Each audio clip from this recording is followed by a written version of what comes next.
Selamat sore teman-teman Hipindo semuanya. Jadi topik hari ini adalah mengenai peran SNI dalam perdagangan di Indonesia. Ya, dari panelis ada satu yang belum datang, yaitu Pak Moga Simatupang. Jadi sementara kita tetap jalan dulu sambil menunggu timnya Pak Moga. Jadi yang hadir di sini adalah Pak Adrian ya, kemudian Pak Kombes Pol M. Samsu, ya, selamat datang semuanya. Saya, teman-teman Hipindo di sini sebetulnya ingin nanti dapat sharing dari bapak-bapak, ya. Pemerintah sebenarnya kan tujuannya mestinya mendorong kemajuan ekonomi atau bisnis, ya. Utamanya adalah bisnis baik offline dan sekarang juga ada online, ya. Jadi negara kita harusnya harus makin bisa bersaing sama negara tetangga, ya. Negara tetangga itu kalau saya lihat kemarin ke Thailand, ke Singapura, Malaysia, yang paling dekat lah kita Thailand, kita bicara. Thailand itu sangat maju, ya, industri retailnya. Di sana juga UMKM-nya juga maju, produk dalam negerinya juga maju, ya. Nah, kemudian turisnya juga luar biasa, sehingga dunia retailnya bisa berkembang sangat pesat, ya. Nah, Indonesia ini kan negaranya negara sangat besar populasinya, yaitu kita bicara 270 juta penduduk. Mestinya seperti perintah dari Pak Jokowi, Presiden kita, bahwa kita kalau bisa jadi negara, bukan jadi negara yang pasarnya barang-barang luar negeri, barang impor, tapi barang dalam negeri. Cuman para pebisnis ini bisa berkembang kalau memang bisnis kita juga berkembang dan kita punya volume yang cukup besar sehingga kita bisa produk untuk bisa bikin produknya dan dijual di dalam negeri. Nah, sehingga dari situ malah kita berikutnya sudah kuat di dalam negeri, biasanya kita bisa ekspor, gitu, biasanya seperti itu, ya. Nah, masalahnya sekarang ini kita bagaimana untuk memberdayakan daya saing kita. Sedangkan kita bisnis sendiri, jujur untuk bikin bisnis ini, terutama anggota Hipindo, adalah bisnisnya offline. Tapi kita punya online juga, ya. Dari bisnis offline ini sangat lebih terlihat lah dari kalau kita bicara aturan-aturan hukumnya, perizinan maupun barang-barang yang dijual kan. Kalau ada toko fisiknya kan lebih kelihatan. Tapi kalau online yang jual nggak kelihatan. Nah, barangnya ngikutin aturan nggak ngikutin aturan, di online juga nggak kelihatan kadang-kadang. Nah, kita sempat diskusi dengan Kementerian Perdagangan, kita minta kalau bisa bagaimana sih bisnis offline dan online ini bisa mempunyai aturan yang sama persis. Karena kalau tidak, ya istilahnya seolah-olah bisnis online, terutama platform, ya, marketplace, itu kan sebetulnya hampir mirip dengan bisnis offline yang dimana kita mengumpulkan para penjual, ketemukan dengan para pembeli di toko kita. Nah, platform itu, marketplace juga sama sebetulnya. Artinya menemukan penjual dan pembeli. Cuman kok aturannya kok agak berbeda gitu. Yang kita kadang-kadang mikir gimana sih kalau di offline kan mungkin ada peraturan cepat sekali tuh sidaknya kita ngomong sidak. jadi kita kelihatan cepat sekali. Nah, sedangkan kalau di bisnis marketplace itu kenapa marketplace-nya jualan aturannya kok nggak dimasukin sesuai dengan peraturan yang offline, kira-kira seperti itu. Nah, nanti mungkin bisa dibantu bapak-bapak bisa men-share. Nah, kemudian kalau kita tahu bahwa soal SNI itu kan adalah sebenarnya ada dua hal. Satu adalah melindungi konsumen karena supaya punya standar. Satu lagi adalah sebagai non tarif barrier. Kalau kita lihat, cuman kadang-kadang kalau kita bicara mau non tarif barrier, itu prosedur SNI itu cukup panjang dan cukup memakan biaya yang cukup tinggi untuk retail. Apalagi kalau kita retail offline itu mau jualan barang. Misalnya katakan kita bicara pakaian, harus ada SNI. Kita mau trial dulu aja, mau jualan harus ada SNI-nya. Kalau nggak ada SNI-nya kita bisa salah. Laku juga belum, tapi kita harus memenuhi aturan. Nah, waktu itu kita sempat usulkan, boleh nggak sih kalau produknya baru volumenya kurang dari 1000 pieces, kita tanpa SNI dulu, kita coba-coba dulu. Kalau udah laku baru kita SNI-kan gitu kan. Karena ongkosnya kan sangat mahal dan makin banyak produk yang di SNI-kan, makin susah. Susahnya juga bukan hanya di kita sebagai kalau kita jualan produk impor, tapi juga manufaktur dalam negeri sendiri pun juga kena juga sama. Jadi artinya sebenarnya mata bermata dua ya. Artinya yang impor juga kena, yang lokal juga kena. Ya. Nah, jadi dan makin lama SNI saya lihat listnya mungkin makin lama makin bertambah ya. Kemudian jadi ada waktu kita bicara sama teman-teman yang ada di asosiasi Hipindo, itu kalau online itu yang SNI bagaimana cara meriksanya gitu kan ya. Itu yang kita mau tahu juga ya. Jadi nanti mungkin Bapak bisa share kepada kita bagaimana supaya offline, karena offline ini kalau bisnisnya lancar. Ayo Pak, silakan. Kalau offline-nya lancar, toko kita bisa berkembang, bisa nambah. Dengan menambahnya toko itu, kita punya multiplier effect, ya, multiplier effect.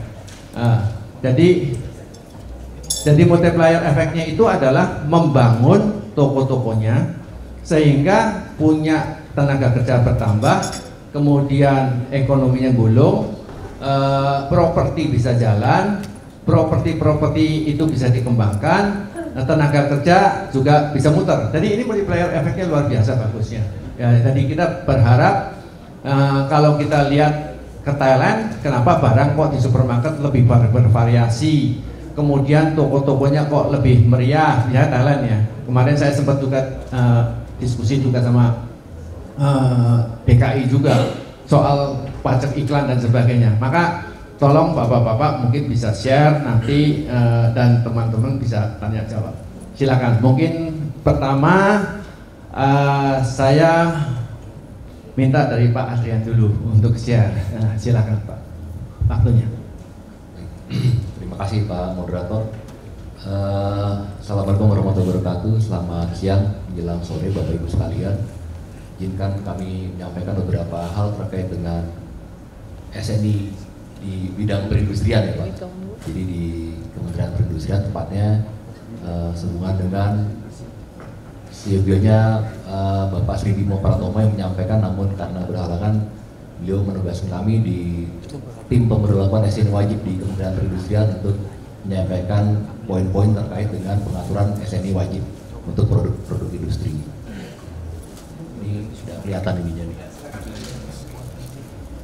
Jadi tadi menarik dari preambulnya dari Pak Moderator. Jadi terkait dengan SNI wajib ini bisa kita ibaratkan pisau bermata dua gitu Pak ya. Jadi bisa tajam ke luar, juga bisa tajam juga ke dalam. Jadi oleh karena itu pada saat kita memberlakukan suatu produk, kita berlakukan SNI-nya secara wajib, kita di Kementerian Perindustrian, kami di Kementerian Perindustrian itu menyusun namanya Regulatory Impact Assessment. Jadi kira-kira apakah di pemberlakuan nanti ada hal-hal yang perlu kita titik beratkan atau kita kritisi bagaimana dampaknya terutama bagi pelaku-pelaku industri kecil menengah, karena bagaimanapun mereka menjadi sektor penopang di perekonomian di negara ini. Oleh karena itu kita perlu melakukan evaluasi secara hati-hati. Saya izin berdiri Bapak Ibu sekalian.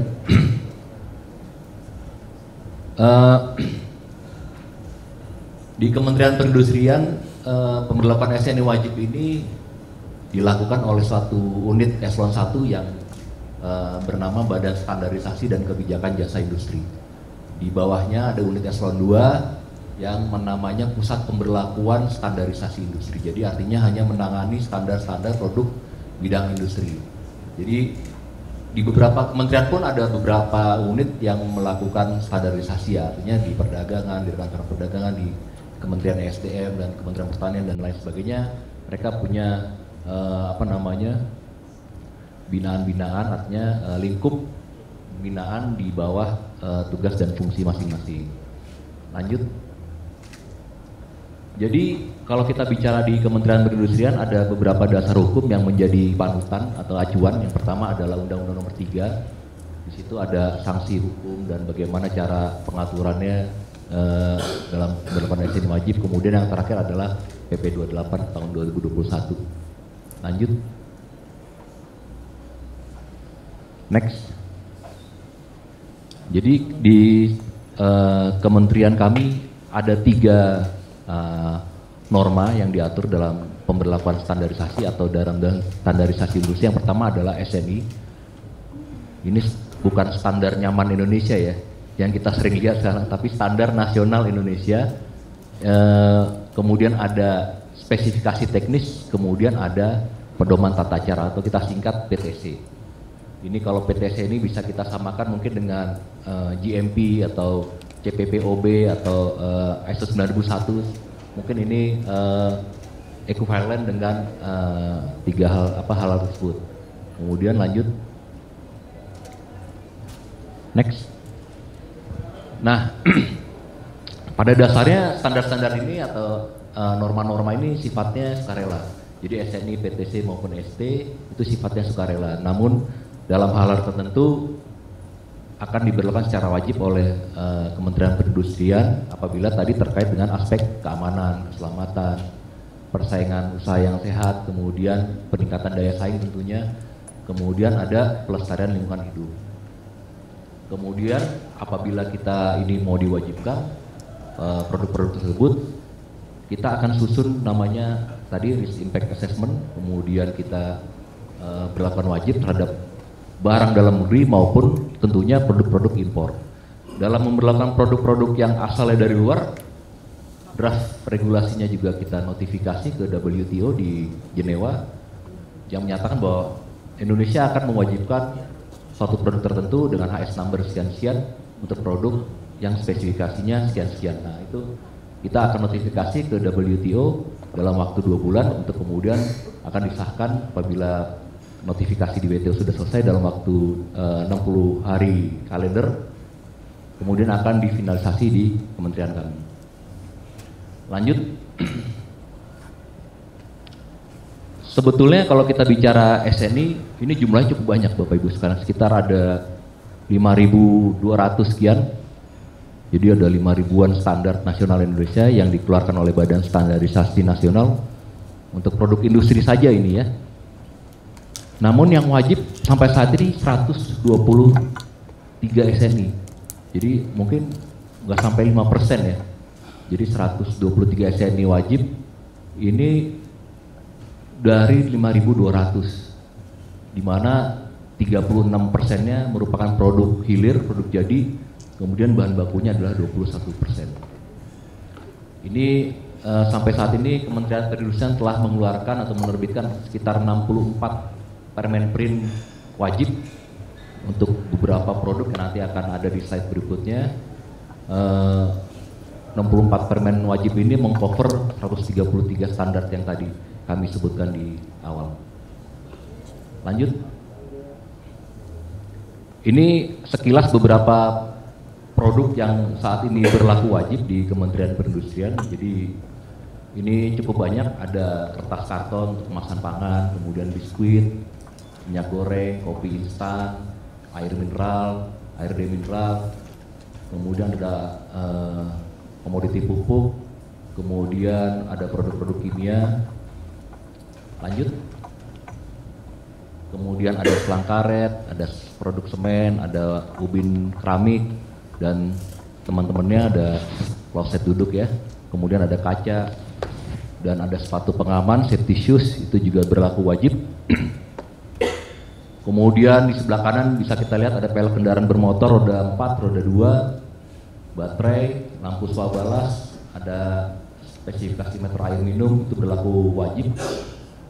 Jadi artinya kalau berlaku wajib harus disertifikasi SNI, baik yang lokal maupun yang asal impor, dan kemudian juga pengawasannya juga dikendalikan baik oleh rekan-rekan di Kementerian Perdagangan maupun dari KPH. Lanjut. Di sini berlanjut lagi beberapa pemberlakuan wajib berikutnya adalah baja-baja, produk baja yang ada yang berupa bahan baku, ada yang intermediate, kemudian ada produk-produk household seperti setrika listrik, kemudian pompa air, mesin cuci, dan kemudian ada kabel yang untuk di rumah tangga, pakaian rumah tangga. Lanjut. Ada korek api gas. Jadi ini juga cukup banyak, cukup masif impornya dari luar, korek api gas. Kemudian ada mainan anak ini juga ragamnya juga banyak, dari mulai boneka, mainan elektrik, dan sebagainya. Kemudian ada baja, tali kawat baja, kemudian ada baja lembaran lapis aluminium seng di atas. Lanjut. Nah, kemudian kedepannya tidak hanya seperti di 123 SNI wajib, namun dalam waktu dekat kami di Kementerian Perindustrian juga akan sedang menggodok beberapa peraturan-peraturan pemberlakuan wajib seperti mineral wool, itu sebagai bahan yang kita gunakan sebagai isolasi panas di bangunan. Kemudian ada APAP ya, alat pemadam api portable. Ini yang biasanya kita gunakan, yang sekarang udah ada di mobil ya, kita lihat di mobil itu ada APAP. Kemudian ada di gedung-gedung kita gunakan alat pemadam api portable, ini akan berlaku wajib ke depan. Pati jago, kaca isolasi untuk bangunan. Kemudian alat memasak, cookware, flatware. Kemudian yang keenam, bahan baku plastik ini resin seperti resin PVC, resin PE, resin PP. Kemudian ada kompor gas, bahan bakar LPG yang bentuknya seperti apa, standing kompor berdiri ya, standing stove, 1 tungku, 2 tungku atau lebih, dan sebagainya. Ini dalam waktu dekat akan kita berlakukan wajib. Dan juga ada beberapa produk lainnya yang sedang kita evaluasi dalam rencana pemberlakuan wajib di Kementerian Perindustrian. Nah, khususnya terkait dengan pemberlakuan wajib tadi yang seperti Bapak Moderator sampaikan, bahwa memang bila SN-nya berlaku wajib perlu dilakukan sertifikasi. Mungkin sertifikasi ini yang menjadi satu instrumen atau menjadikan komponen di mana akan ada timbul biaya sertifikasi. Sertifikasi ini dikeluarkan oleh lembaga yang namanya Lembaga Sertifikasi Produk, atau bisa kita sebut LS Pro. Dan kemudian dalam melakukan sertifikasi, produk-produk yang 120-an tadi itu harus diuji. Jadi kita uji standarnya, apakah produk yang kita ambil sampelnya itu sudah sesuai dengan standar acuannya. Jadi kita ujinya pun di lab-lab yang sudah diakreditasi di Jakarta, di Bandung, di Surabaya, di Medan. Jadi hampir seluruh provinsi kami ada lab Pak. Jadi ada lab-lab uji yang sudah akreditasi dan ditunjuk oleh Kementerian untuk melakukan sertifikasi. Dan untuk sertifikasi ini pun dilakukan sebagian besar ya, saya tidak ngomong seluruhnya, tapi sebagian besar dilakukan audit ke pabrik, jadi audit ke lapangan. Bila pabriknya ada di negara ini ya kita lakukan survei di lokasi pabrik tersebut. Apabila ada di luar negeri atau di luar Indonesia, kita lakukan survei factory inspection ke pabrikan pembuat produk tersebut. Misalkan ke China ya ada tim dari lembaga sertifikasi yang ditugaskan untuk melakukan pengecekan, kemudian mengambil sampel tersebut untuk diuji di Indonesia. Ada beberapa produk yang tidak perlu dilakukan survei factory inspection, hanya diambil sampel seperti mainan, kemudian pakaian bayi, itu hanya diuji sampel diambil sampelnya di negara asal sebelum dikirim, kemudian diinspeksi, diuji sampelnya, begitu lulus baru diterbitkan sertifikat SNI per shipment. Nah, itu beberapa hal terkait dengan biaya sertifikasi. Nah, dalam proses di hilirnya setelah dalam sertifikasi tentu ada pengawasan. Jadi pengawasan ini dilakukan dengan tim kerja yang ada di Kemenperin. Jadi ada namanya pusat pengawasan standar industri dan juga ada rekan-rekan dari Kementerian Perdagangan. Juga setahu kami ada rekan-rekan dari Polri yang melakukan pengawasan di pasar terkait dengan pemenuhan persyaratan standar yang telah dilakukan baik dari Kemenperin maupun dari kementerian lainnya, dilakukan pengawasan terhadap pemenuhan standar. Lanjut. Mungkin demikian yang dapat kami sampaikan, jadi kita bisa lebih banyak diskusi terkait dengan hal-hal yang menjadi perhatian untuk SNI wajib di Kementerian Perindustrian. Demikian, Pak. Terima kasih Bapak Ibu sekalian. Ya, terima kasih Pak Adrian. Mungkin nanti diskusinya kita sambung juga dengan Pak Samsu. Jadi kita juga tidak kalah pentingnya dengan adanya peraturan, kemudian beredarnya produk-produk, ini kerjasama antara pihak Kapolri yang akan diwakili oleh Pak Samsu untuk menjelaskan bagaimana kerjasama Kementerian Perdagangan dalam penertiban barang beredar di Indonesia. Nah, yang tadi sudah dijelaskan oleh Pak Adrian. Silakan Pak Samsu. Tes. Baik. Terima kasih Pak, supaya lehernya tidak bengkok. Ya. Saya pindah ke sini. Silakan Pak. Biar imbang. Baik, selamat siang. Assalamualaikum warahmatullahi wabarakatuh. Izinkan saya Kombes Samsu Arifin, saya Wakil Tim Deksus Bareskrim, mewakili Pak Direktur hari ini akan menyampaikan tentang kolaborasi kelembagaan. Artinya dalam sisi penegakan hukum sebagaimana tadi disampaikan oleh panelis sebelumnya tentang produk yang harus ber-SNI ini, Polri tidak sendiri. Nah, bagaimana kolaborasinya mungkin bisa kita lihat slide saya. Next. Sebagai pengantar mungkin supaya mainframe-nya kita sama dulu.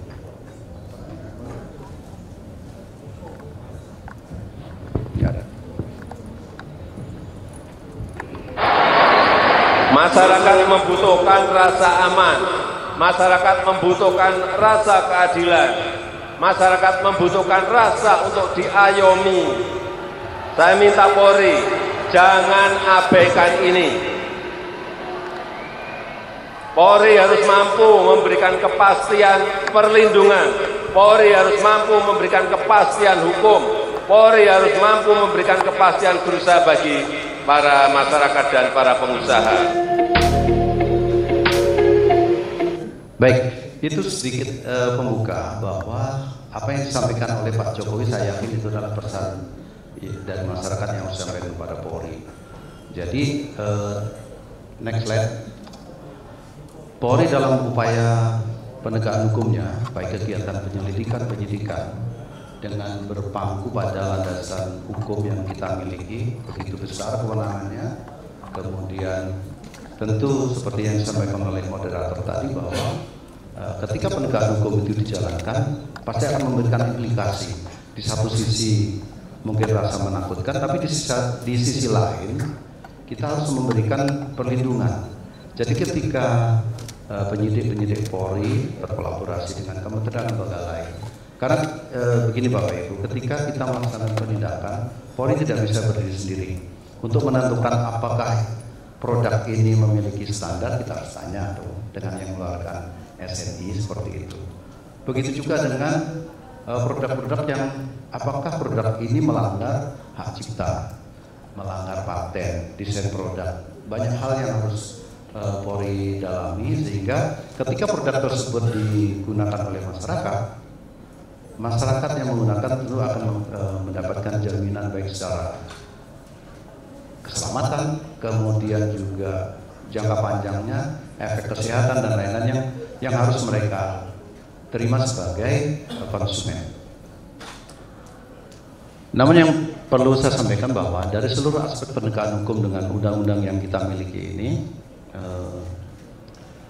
yang ditekankan oleh Presiden, kemudian Pak Kapolri juga membuat garis kebijakan bahwa penegakan hukum itu harus memberikan kemanfaatan. Ini yang kita utamakan. Jadi setelah kita melakukan upaya-upaya persuasi, lebih kepada pendampingan, apalagi mungkin kita sama-sama tahu ketika pandemi COVID kemarin berlangsung, secara tidak langsung, bahkan ini perintah Presiden melalui Kapolri bahwa penegakan hukum agak direm.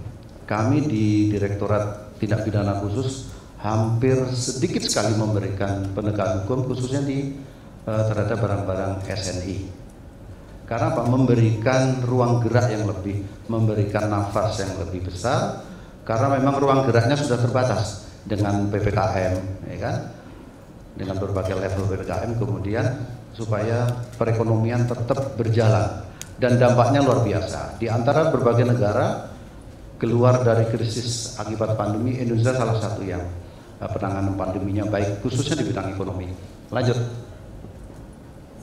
Nah, bentuk kolaborasi yang saya sampaikan tadi, ini salah satu contoh mungkin yang dialami oleh Bapak Ibu sekalian ketika begitu banyak banjir produk-produk ilegal, kan? Ada barang-barang baju bekas dan produk-produk ilegal yang masuk ke Indonesia tentu akan mengganggu iklim industri maupun perdagangan yang saya yakin Bapak-Bapak Ibu di depan saya ini alami seperti itu. Namun yang ditekankan oleh Presiden, Kapolri adalah supaya selektif, tidak mengganggu arus bawah. Karena dampaknya nanti tidak hanya secara ekonomis, dampaknya adalah dampak sosial. Makanya kita sikat adalah yang besar-besar, importir ilegal di kawasan pergudangan dengan bea cukai kita sama-sama melakukan penindakan. Tidak dilakukan di pasar-pasar rakyat, karena nanti dampaknya timbul dampak sosial, tidak lagi membawa kemanfaatan seperti yang sampaikan di depan tadi, tapi memberikan efek yang luar biasa yang akan menimbulkan problem baru khususnya di sektor sosial masyarakat. Baik, lanjut. Ini data penegakan hukum yang mungkin hanya sekilas saja sampaikan di bidang kesehatan, kemudian perlindungan konsumen, perdagangan, pangan juga. Nah, kita lihat nih 2 kasus standarisasi dan penilaian usaha. Sedikit sekali karena ini data khususnya ketika masuk era pandemi. Kita betul-betul menghindari di sana sehingga kita lebih banyak melakukan pendampingan supaya kegiatan ekonomi ini masih berjalan. Lanjut. Next. Kemudian dengan kementerian, lembaga, kita juga tidak hanya melakukan upaya penegakan hukum. Apa yang saya sampaikan tadi, pendampingan, mengawal kegiatan perekonomian ini Polri juga lakukan. Karena kalau polisi kan banyak, selain resersenya seperti Barreskrim ini, kita juga punya tenaga-tenaga di tingkat desa maupun kelurahan, mulai Babin Kamtimas sampai tingkat Mabes Polri, sehingga program-program seperti pembinaan, penyuluhan kepada para petani, peternak yang nanti juga akan menjadi konsumen dari produk Bapak Ibu sekalian ini supaya tetap bisa berjalan. Khususnya bagaimana kita mengawasi distribusi kebutuhan pokok. Kita memiliki Satgas Pangan Polri yang prinsipnya juga sama, ultimum remedium, bahwa penegakan hukum itu adalah langkah paling terakhir, paling akhir setelah kegiatan-kegiatan yang sifatnya prevensi, edukatif itu kita laksanakan. Juga pelatihan dan peningkatan kapasitas, baik kapasitas penyidik di Polri maupun penyidik di PPNS di Kemendak. Nah, kita berkolaborasi tentu dengan pertukaran data antar instansi sehingga kegiatan-kegiatan kita bisa lebih optimal. Lanjut, terkait dengan penegakan hukum di bidang SNI, ini perlu saya sampaikan pada Bapak Ibu sekalian bahwa dari apa yang sudah kita lakukan penegakan di seluruh wilayah Indonesia, baik di tingkat Barreskrim, di Mabes Polri, kemudian Polda maupun Polres, ini hal yang perlu saya sampaikan bahwa apa sih modus operandi yang paling sering dilakukan oleh para pelanggar ini, siapapun itu? Satu, dengan sengaja mengimpor, memperdagangkan atau mengedarkan barang yang tidak sesuai dengan SNI. Kemudian juga orang yang sebenarnya atau pelaku usaha ini tidak memiliki sertifikat SNI tapi memperdagangkan barang yang tidak sesuai dengan SNI sebagaimana kategori yang disampaikan oleh Pak Panelis tadi. Kemudian juga ini kendala yang kedua tadi, memang SNI itu perlu syarat dan perlu biaya Pak ya, tadi sudah sampaikan. Ini sering jadi kendala juga.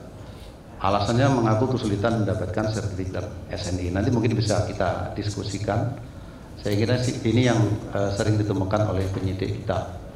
Kemudian juga ketiga, poin ini yang sangat penting supaya seolah-olah penegakan hukum itu tidak terkesan menakutkan, bahwa apa yang dilakukan oleh Bareskrim ini dilakukan secara selektif, lebih memprioritaskan produk-produk yang akan secara langsung mengancam keselamatan, kesehatan, seperti tadi sampaikan ada helm pengaman, besi cor bangunan, banyak beredar di sekarang ini kan besi banci. Jadi tidak heran ketika konstruksi dibangun hanya dalam waktu baru diresmikan sudah roboh. Sudah sering terjadi seperti itu. Nah ini kalau tidak kita lakukan penindakan seperti tadi ya kan Pak, di satu sisi seolah-olah galak amat kayak gini aja ditindak, tapi di sisi lain ada keselamatan masyarakat yang terancam. Jadi dua-duanya saya pikir harus didekatkan ya. Jangan melanggar karena rambu-rambunya juga berbahaya. Ketika pelanggaran terjadi, korban jatuh, efek hukumnya nih akan lebih panjang lagi seperti itu. Kemudian juga tadi saya sampaikan bahwa hukum adalah langkah terakhir yang dilaksanakan oleh Polri. Jadi lebih banyak selama ini kita upayakan dengan pendekatan secara persuasif, memberikan penyuluhan, penerangan, mendorong para pelaku usaha untuk taat terhadap aturan. Next, ya, satu slide terakhir Mbak ya sudah. Jadi kesimpulan yang ingin saya sampaikan dari Bareskrim Polri terhadap materi singkat siang ini adalah bahwa selama ini sinergi kita dengan Kemendak maupun stakeholder yang lain sudah berjalan cukup baik karena memang dalam penegakan hukumnya tidak bisa berjalan sendiri-sendiri. Kemudian yang perlu kita maklumi adalah bahwa tingkat kesadaran masyarakat untuk patuh terhadap aturan hukum ini masih cukup rendah. Ini menjadi challenge, tantangan kita untuk bagaimana ke depan seluruh pelaku usaha maupun masyarakat juga taat terhadap aturan hukum sehingga sektor usaha ini berjalan dengan baik. Kami menyadari bahwa perdagangan menjadi sektor penting dalam pembangunan ekonomi nasional. Itu kuncinya. Makanya Polri ikut mengawal, menjaga iklim bisnis investasi sehingga bisa mendorong pertumbuhan ekonomi nasional. Demikian kiranya, terima kasih. Wassalamualaikum warahmatullahi wabarakatuh. Terima kasih Pak Kombes Polisi M. Samsu. Sebelum diskusi, karena waktunya juga singkat, ada beberapa hal yang mungkin perlu saya mintakan kepada panelis. Panelis pertama Pak Adrian. Pak Adrian, itu kalau kita ngurus SNI kan sangat, kalau saya lihat cukup lumayan ruwet ya. Kalau kita boleh ngomong jujur panjang. Tadi ada badan sertifikasi, kemudian kalau kita barang impor itu harus ada orang Indonesianya, Bapak kita harus kunjungin di negaranya, pabriknya. Sedangkan produk itu kan luar biasa banyaknya yang mau masuk sebetulnya. Sehingga kita sebenarnya kalau sangat bervariasi produknya yang kita bisa jual, tokonya meriah juga. Kalau kita bicara sekarang ini, kalau kita lihat pasar kita, terutama di shopping mall, itu kita seolah-olah kalah bersaing Pak dengan negara Thailand, dengan negara Malaysia. Mungkin nanti tolong dipikirkan, ini kan balik lagi dipikirkan, supaya kita juga pasarnya menarik. Karena supaya luar negeri juga rasanya agak enggan Jakarta atau Indonesia itu menjadi barang dimasukin ke sana. Dia prioritas ke negara lain dulu.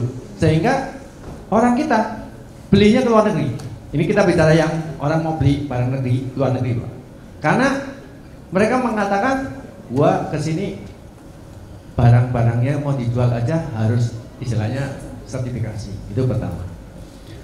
Yang kedua adalah soal masalah nanti ke Pak Samsu adalah soal masalah offline online, ya itu gimana caranya untuk ya supaya kita bicara offline-nya ini playing field-nya sama lah. Kalau kita mau bersaing, kalau Bapak kan kalau ke toko kan kelihatan, kalau online ke Tokopedia saya nggak tahu caranya gimana gitu. Ya, itu yang kita perlu ya. Nah, lalu beberapa teman-teman ngomong ini, pesan kepada saya ini WA kemarin. Ini topiknya Pak Sugi, tolong disampaikan Pak. Itu kadang-kadang kita ada di toko itu kadang-kadang ada multi tafsir. Misalnya katakan kemarin dipasangin manual, sekarang tiba-tiba ada remote. Nah, remote-nya perlu frekuensi atau perlu whatever apapun, tiba-tiba keluar. Sekarang kayak mobil, mungkin sekarang mobil listrik, ini elektronik atau sekarang mobil kan gitu kan. Jadi dunianya kan udah berubahnya cepat gitu kan. Tapi peraturannya bisa jadi kesana kesini gitu kan. Nah, tiba-tiba teman bilang, yaudah barang disita dulu, kemudian keluarlah pasalnya, ujung-ujungnya pasal pidana biasanya Pak. Padahal pemberlakuan tadi Bapak ngomong hukum itu adalah terakhir. Tapi kita ngomong itu pidana ya, gitu. Jadi urusannya ya ini mungkin kita bicara oknum ya 1-2 ada. Jadi tolong mungkin bisa dijelaskan sebelum kita diskusi. Terima kasih Pak Adian dulu mungkin. Baik, izin Pak Moderator. Terkait dengan pertanyaannya bahwa terkait dengan sertifikasi ini memang ada di komponen biaya yang masuk di dalam proses tersebut. Nah, komponen biaya ini juga mungkin relatif agak berbeda-beda karena lembaga yang mengeluarkannya pun ada beberapa, dari yang mulai pemerintah maupun yang swasta. Jadi ada lembaga sertifikasi yang memang private sector dan ada juga yang plat merah. Nah, dari situ mungkin sudah memiliki variasi yang cukup signifikan. Artinya biaya sertifikasi misalkan ada kunjungan ke negara asal, misalkan di luar Indonesia, ya artinya di situ akan muncul beban transportasi, akomodasi, dan termasuk biaya pengujian produk tersebut. Nah, tentunya pada saat kita menyusun atau membuat suatu draft regulasi juga mempertimbangkan hal-hal tersebut. Artinya kita buat seminimal mungkin biaya yang timbul. Artinya benefitnya lebih banyak dibandingkan dengan loss-nya lah, kerugian biaya sertifikasi. Artinya gini, kalau kita lihat dari perspektif pelaku usaha, mungkin wah ada beban yang timbul, ada biaya sertifikasi. Tapi kalau kami lihat secara makro, kita lihat dari sisi impor, kemudian daya saing industri, itu tentunya harus semakin berkembang. Artinya memang ada perbedaan perspektif bagaimana cara melihat beban sertifikasi dan korelasinya dengan dampak ekonomi yang dihasilkan. Ini sementara itu dulu kami jawab. Oke, silakan Pak Samsu.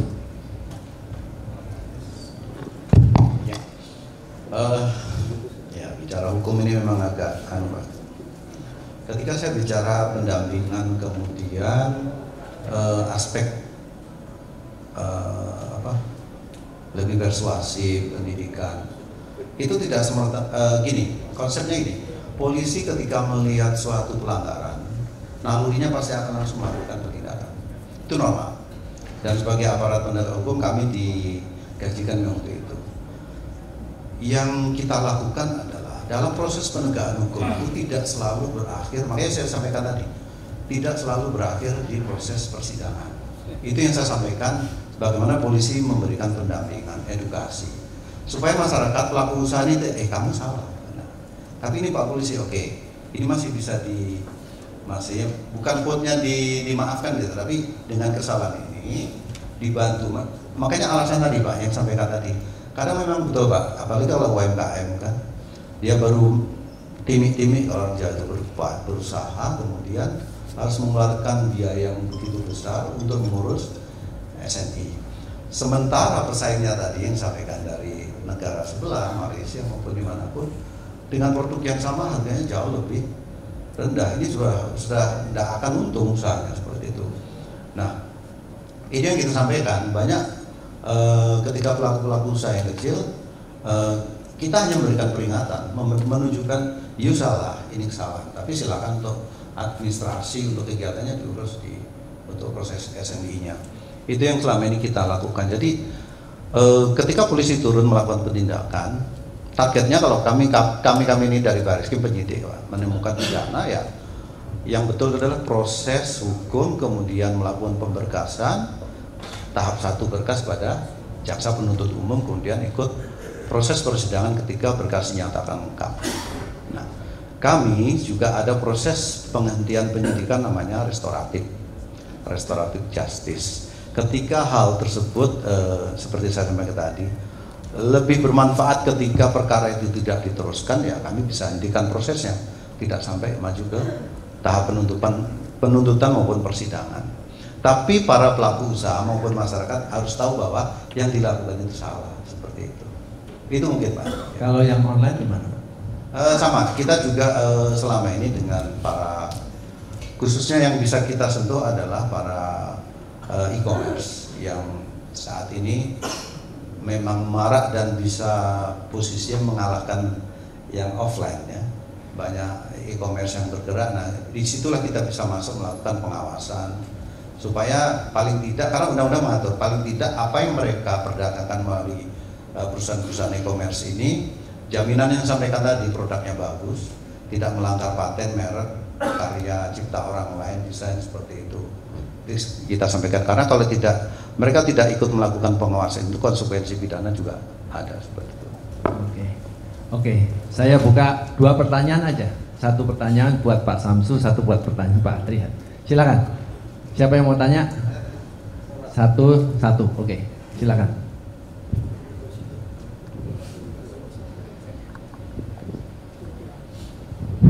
Terima kasih. Assalamualaikum warahmatullahi wabarakatuh. Perkenalkan, nama saya Komar. Saya ini mau bertanya pada Pak Kombes, tapi ini agak takut saya dengan polisi. Nah, saya minta jaminan Pak, tidak ada penangkapan, tidak ada pemukulan, dan tidak ada penembakan Pak. Saya minta jaminannya Pak dari Bapak. Baik Pak. Pak, ada satu hal Pak, misalkan, mohon maaf nih Pak Adrian, misalkan ada SNI palsu barang dari negara sana, Pak Adrian nih tolong dibuatkan oleh SNI, nih boleh kasih duit sekian miliar, 100 miliar, bisa nggak Pak? Oh pasti bisa Pak Leon nih. Nah, ini gimana polisi bisa apa? Bisa mengetahui dan mencegahnya Pak. Kenapa? Jangan sampai nanti setelah beredar di masyarakat, timbul korban, baru tindak.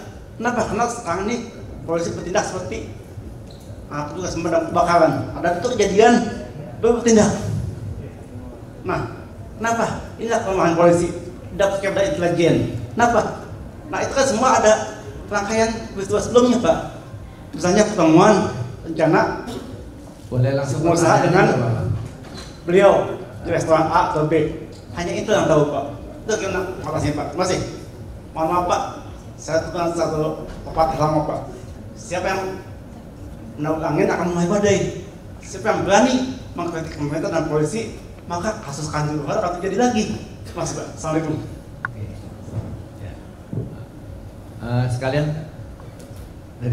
Sekaligus jawab.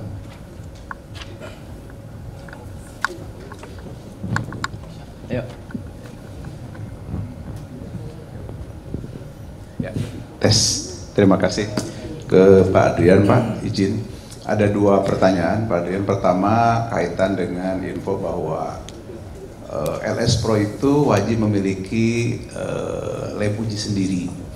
Nah, ini kan berdampak kepada semakin terbatasnya jumlah LS Pro dan lalu berdampak juga kepada semakin ngantrinya gitu ya proses kita. Nah, apakah memungkinkan untuk dikembalikan kepada regulasi sebelumnya bahwa yang penting lab uji itu kapasitasnya sesuai gitu. Kan sekarang juga menjadi tidak maksimal dipakainya karena masing-masing punya sendiri gitu. Padahal LS Pro yang punya lab uji itu juga sangat terbatas. Yang kedua, aturan mengenai produsen di luar itu wajib memiliki perwakilan di Indonesia. Nah, ini membuat kita yang importer itu tidak bisa direct kepada produsen di sana, tapi harus melalui perwakilan di Indonesia tersebut. Ini juga menambah birokrasi dan tentu tidak mudah juga kita mendapatkan izin dari perwakilan tersebut. Mohon tanggapannya. Terima kasih, Pak.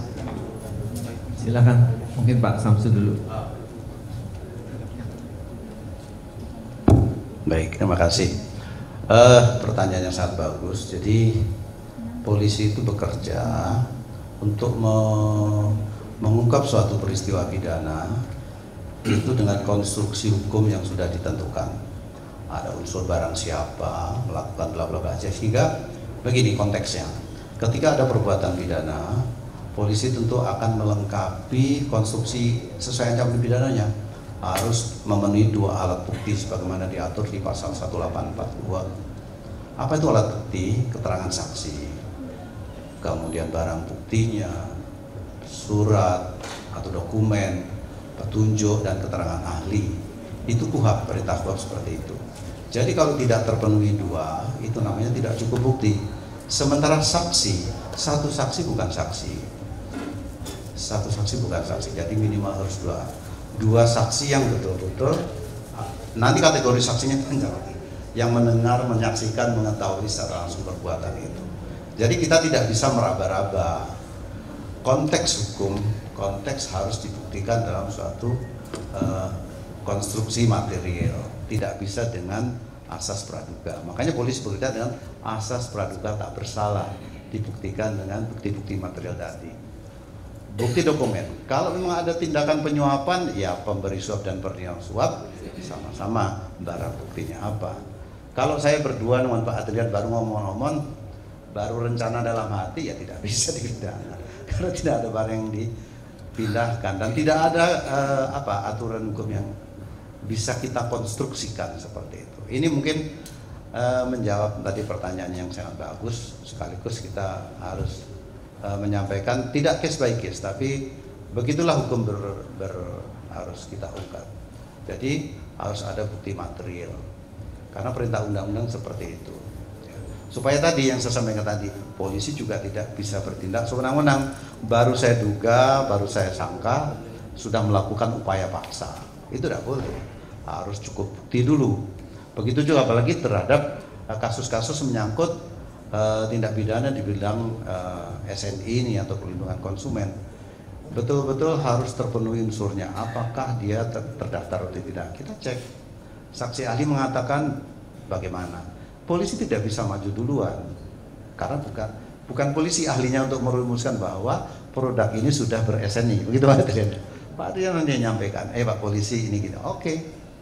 Nah, kita nilai cukup baru kita bisa melaksanakan penindakan. Kira-kira seperti itu, ya. Terima kasih Pak Samsu. Silakan Pak Adrian. Ya. Menjawab pertanyaan pertama terkait dengan SNI palsu, ya kembali lagi ya. Kita sudah membuat peraturan-peraturan yang demikian rigid ya, artinya sudah kita tanda kutip kita jagain lah beberapa sisi-sisi yang ada kemungkinan penyalahgunaan seperti penyalahgunaan standar, penyalahgunaan pemalsuan produk. Dan namun kalau kita bicara oknum pasti ada saja hal-hal itu bisa kemungkinan terjadi. Oleh karena itu kami juga bekerja sama dengan rekan-rekan di Kemendak, dengan rekan-rekan Polri terkait dengan penelusuran, penyelidikan terkait dengan produk-produk yang SNI-nya diduga palsu. Namun ke depan nanti rambu-rambu ini terus kita perbaiki Pak, kita update, kita improve terus. Karena ke depan nanti tidak hanya sekedar tanda SNI yang ada di produk, tapi juga ada penandaan QR Code yang akan dikeluarkan oleh sistem di Kementerian Perindustrian. Mungkin demikian yang kami bisa jawab. Dan terkait pertanyaan berikutnya, ini pertanyaannya cukup berat ya. Cukup. Memang itu ada. Memang dialamin Pak.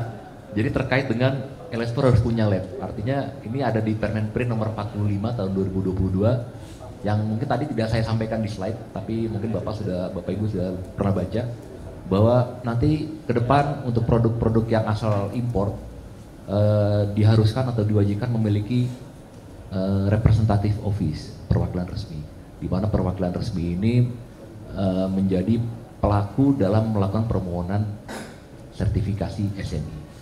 Dan kedepannya kita juga tidak, artinya gini, nanti akan ada dua pelaku. Yang pertama adalah representatif office atau pelaporan resmi, yang kedua adalah importir. Jadi importir silakan masih berjalan seperti halnya saat ini berlaku, namun nanti ada tambahan kantor perwakilan. Bagaimana bentuk kantor perwakilan nanti mungkin di sesi berikutnya oleh Hipindo akan melakukan agenda lagi. Agenda ketemuan lah Pak ya, supaya kita bisa jalan import. Betul Pak, karena banyak sekali hal-hal terkait dengan Permen 45 tahun 2022. Termasuk salah satunya LSPro harus punya lab. Karena dengan adanya LSPro harus punya lab itu sebetulnya ada asbabun nuzul ya Pak. Jadi ada sebab ya, karena pada saat itu membuat LSPro itu lebih mudah dibanding membuat lab. Karena LSPro itu hanya cuma bisa sewa ruko, bikin dokumen, jadi LSPro. Tapi kalau lab harus investasi, ada modal kerja di situ, dan itu nggak murah ya, artinya cukup banyak modal yang ada di situ. Nah, pada dahulu sebelum ada peraturan ini berlaku, banyak LSPro yang tidak jelas ini statusnya tanda kutip ya, artinya mereka sertifikasi dengan biaya, artinya tidak ada iklim fair business competition ya. Jadi antara LSPro itu saling perang harga, sehingga kita evaluasi bagaimana melakukan pengaturan terhadap hal ini. Oleh karena itu muncul dalam peraturan Menteri Perindustrian nomor 45 tahun 2022 di mana LSPro harus punya lab sesuai dengan lingkup produknya. Misalkan lab untuk mainan, sertifikasinya ya mainan. Kalau pakaian ya mereka hanya untuk pakaian. Nah seperti itu, mungkin sementara saya jawab itu dulu Pak. Terima kasih Pak. Oke, sebelum saya tutup mungkin gini, jadi saya percaya bahwa pemerintah membuat peraturan tujuannya adalah untuk kepentingan kita bersama, baik dari sisi konsumen maupun dari sisi pebisnis, maunya kan gitu supaya berkembang sama-sama. Memang kita mengerti bahwa kita sendiri di dunia offline, kita bicara offline dulu Pak, karena kita online-nya biasanya hanya dimasukin ke platform doang, tapi offline-nya pasti kita sudah, umumnya anggota Hipindo sudah taat azas dan kita mau mengikuti aturan hukum. Maka kita sering audiensi sama para pemangku jabatan terkait betapa kesulitannya kita pada waktu melakukan bisnis secara offline. Jadi banyak sekali peraturan-peraturan. Untuk pedagang saja saya sudah sampaikan kepada kementerian bahwa kita ada 68 perizinan di luar produk Pak. Nah kalau satu produk, satu izin, satu SNI, satu ML, satu MD dan sebagainya aturan, itu kita berlipat-lipat. Kalau ada 10.000 kali 10.000 gitu. Jadi tolong dipertimbangkan bahwa bagaimana daya saing kita mau untuk bersaing dengan negara tetangga, supaya balik lagi kalau bisa orang-orang kita juga shoppingnya di negara kita, jangan shopping di negara tetangga. Satu, kedua, jangan juga melegalkan just tip. Sekarang kan zamannya just tip Pak. Karena sulitnya dapat barang seperti ini, akhirnya just tip yang berkembang, yang tidak membayar pajak, kemudian barangnya borongan, ya, pelindungan tidak ada, yang jual tidak tahu, ya kan? Nah, sedangkan yang kita bicara, kita yang legal, yang sudah ada tokonya, malah susahnya luar biasa. Jadi moga-moga Bapak-bapak bisa membantu kita juga, supaya kita juga maju, supaya pemasukan pajak sama tenaga kerja juga makin bisa kita sama-sama kembangkan. Kira-kira seperti itu. Jadi terima kasih semuanya yang hadir. Terima kasih Pak Samsu, Pak Adrian. Berikan tepuk tangan. Kita berikan aplaus untuk bapak-bapak para panelis yang luar biasa ini. Kami harapkan tetap di panggung dan saya panggil Ibu Ane selaku Ketua IRS untuk menyerahkan souvenir kepada Bapak Adrian dan Pak Samsu. Kami persilahkan, dan juga untuk fotografer silakan di tengah Pak. Ya, okay.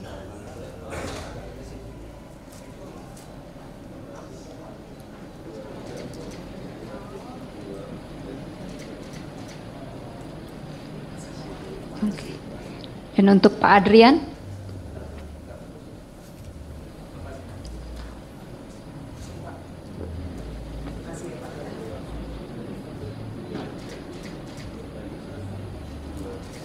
Dan diakhiri dengan berfoto bersama ya, Bapak Ibu.